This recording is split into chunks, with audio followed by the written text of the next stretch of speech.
hagaag saaxiibayaal soo dhawaada haddii aynu muuqaalkeeni xiga aan sii wadano muuqaalkan waxaan uga hadli doonaa waa maxay seylada suuqa iyo maxaa la yirahdaa oo loo yaqaano demand and supply. Demand and supply waa halka suuqa uu bay xoogan uga kaco inta uu suuqu dhaqaaq fiican uu sameynin, halkaas ayaa waxaa loo yaqaanaa demand. Waxaa ka heli kartaa keliya suuq jihadiisu uptrend ay tahay. Tusaale suuq ayaa sidaan u socday higher high, higher low, higher high, higher low, higher high. Suuq markuu sidaan uu camal u socdo, demand-kaada waxaa ka heli kartaa oo keliya meelahan high-gan iyo high-gan inta u dhaxayso ayaa suuqa waxaa ka baari kartaa demand zone-kaada. Halkaas ayaa waxaa loo yaqaanaa demand zone.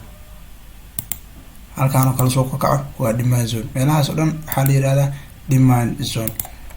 korkaan iyo korkaan inta u dhaxaysa waa ka raadinaysaa, korkaan iyo korkaan inta u dhaxaysa, korkaan hadda iyo korkaan inta u dhaxaysa waa raadinaysaa. mar walba uu high samaysmo korkaas iyo inta u dhaxaysa ayaa demand zone laga raadiyaa.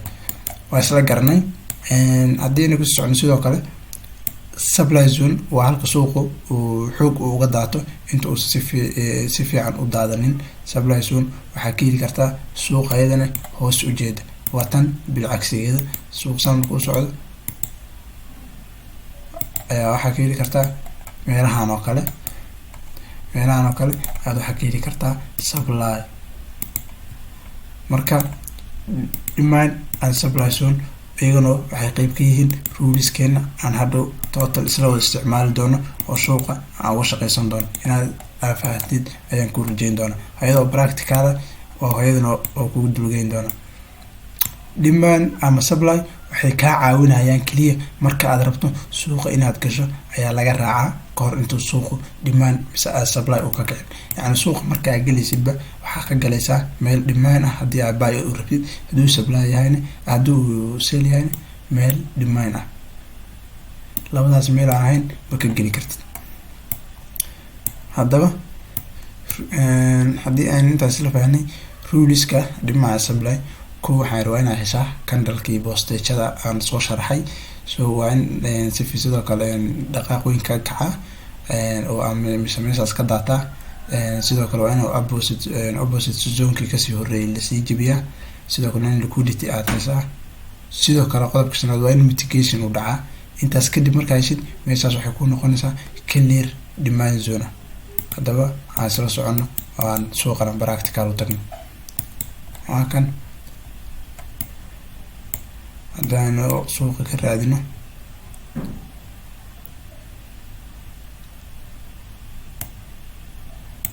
halkaan waxaa ujeedaa inuu suuq markuu uptrend uu ahaa oo halkaan uu ku jiro candlekii idiin sheega oo ahaa AC candleka mise boostejada. kadib candlekan waxaa ku xigsaday kadibtiis waxaa ku xigsaday dhaqaaq xawli ah ayaa ku xigsaday. dhaqaaqaas zoonka kasoo horeeyay ma jebiyey? yes, zoonkan ayuu jebiyey. meel gidaara suuqa ayuu jebiyey. marka uu jebiyey suuqaas uu jebiyey ruliskii AC candlekan haynaa soo maha. kadib halkan liquidity ma ku jiraa? yes, halkan liquidity waa ku jiraa oo bottom oo liquidity oo bottom waxaa la dhahaa liquidity hoose camal bay ka dhigan tahay. mise liquidity marka suuqu bay uptrend yahay oo kor u ka socda. marka liquidity-giina waa kana oo meeshaan ka kacay suuq korbaaday kadib kusoo noqday waa ka kacay. kadib haddana waxaa liquidity-giina noogu xigay mitigation ma dhaca? yes, mitigation waa dhaca.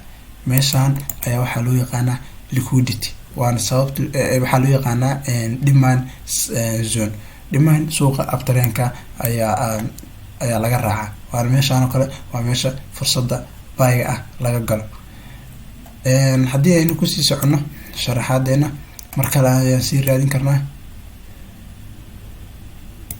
mar kale ayaan halkaan kasii raadin karnaa ayagoo buy badana.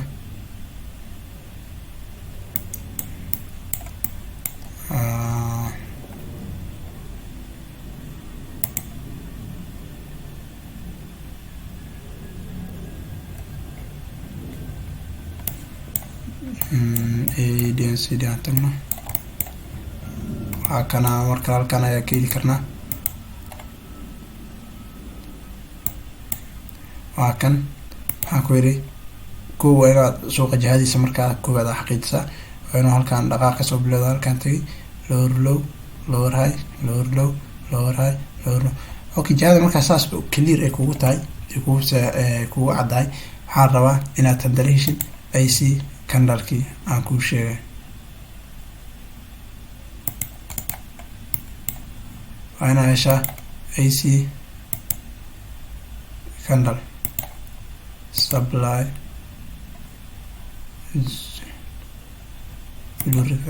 soo qabo waa inaa halkan ka heshaa maxaa la yirahda AC candle kadib AC candlekaada markaa heshid waa inaa meesha handalo ay kugu jirtaa maxaa la yirahdaa liquidity yes liquidity marka halkaas ka heshid waxaan ku yidhi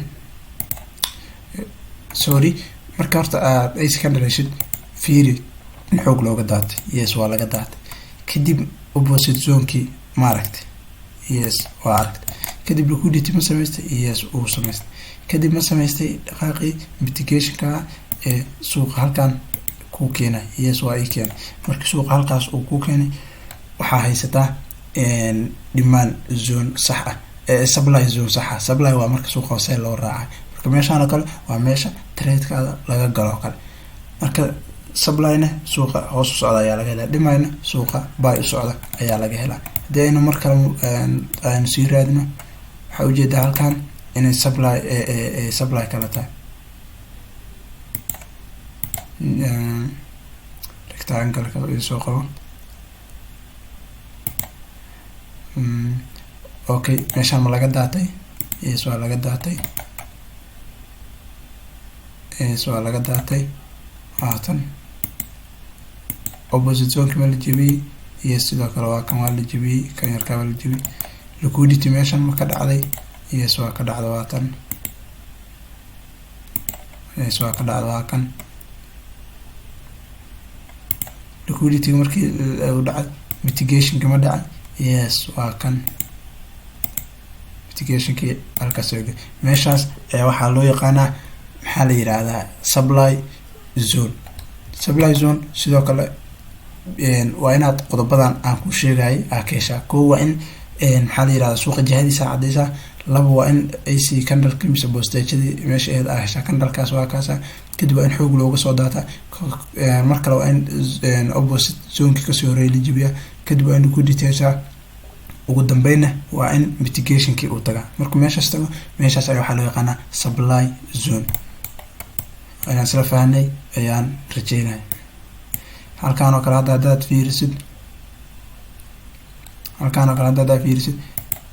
isagoo dhimayna aa fiirisid waa kana candlekan ayaad soo helaysaa kow AC candleka ahaa suuqa markaa jihadiisa heshid aa xaqiijisid waxaad raadinaysaa handale waa candleka hadda markaa heshid waxaa ujeedaa sharciyada candleka maxay ahaayeen markii boostejada la raadina waa in big move ka kacaan yes waa ka kaceen kadib waa in oppositeka kasii horeeya waa in la jebiyaa waxaa ujeedaa in kan uu jebiyey kan xitaa wuu jebiyey haddaa usii jeeda isaga laba dhan uu sii jebiyey kadib suuq markuu intaas uu samaystay waa in liquidity uu samaystaa xariiqda halistahay liquidity waa tan liquidity markay halkan aa ka heshid waa in mitigationka handala dhacaa yes waa tan waa dhacay mitigationki ugu dambeyn meeshaan waa meel suuqu dhimaan ah oo suuqa buy looga raaci karo yes inaan isla fahanay ayaan ku rajeynaa haddii aynu marka lasii raadino maanta dhan ayaad suuqa sidaas uga heli kartaa si lamida maanta dhan ayaad suuqa ka heli kartaa hadda kan oo kale haddaa fiirisid waxaa ujeedaa halkan inuu AC candleki yahay maxaa la yirahdaa institutional candleki inuu yahay mise boostejada kadib waxaa ujeedaa in dhaqaaq fiican uu kasoo daatay kadib waxaa kaloo usii jeedaa in oppositekan yarkaa lasii jebiyey. kadib waxaa ujeedaa in meeshaan liquidity handala kasii dhacay, liquidityna halkan ka abuurmatay oo top ah. ugu dambeyna waxaa handala kasii aragtay in halkan suuqa uu tagay. mar haddii aragto suuq markuu halkan kugu laabtay, meeshaan waxay ka dhigan tahay in ay tahay demand zone oo ah supply zone oo ah meel suuqa sell looga soo raaco. demand iyo maxaa la yirahdaa iyo supply sidaas ay u shaqeeyaan, shuruudahooduna sidaas waay. mar walba oo suuq supply u yimaado waa meel fursad buy ah sell ah laga raaco, mar walba oo meel walba oo demand ah aragtin waa meel buy looga raaco. marka supply heshina waa meel suuqa sell looga galo. insha Allah inaad demand supply zone sida loo raadiyo iyo sida u shaqeeyaan ay qayb ugu yihiin nidaamkan afaantay ayaan ku rajeyn doonaa. intii aynu muuqaalkeena xeego ku kulmi doono, muuqaalada hadda waa gabagabo. ugu dambeyn markaan muuqaalada dhameeyo hal video oo dhammaantood aan isku wada sharxay isku wada geenayo ayaan sameyn doonaa insha Allah. intaynu muuqaaladeena kale ku kulmi doono, asalaamu calaykum waraxmatullaahi tacaala wabarakaatu.